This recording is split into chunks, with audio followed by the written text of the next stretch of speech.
Isang gabi naglalakad ka pa uwi galing trabaho. Pagod na pagod ka. Tapos may nakasalubong kang isang bata. Namumukhaan mo yung bata. Hindi mo lang maalala kung saan mo siya nakita.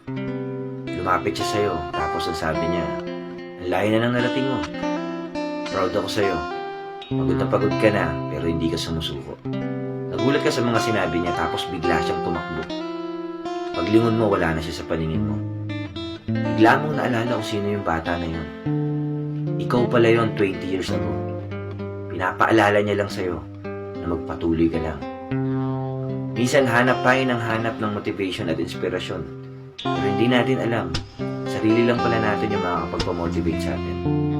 Paano kung makita mo talaga yung batang ikaw? Ano kayang sasabihin niya sa'yo? O ano kaya yung sasabihin mo sa kanya? Maging proud kaya kayo sa isa't isa.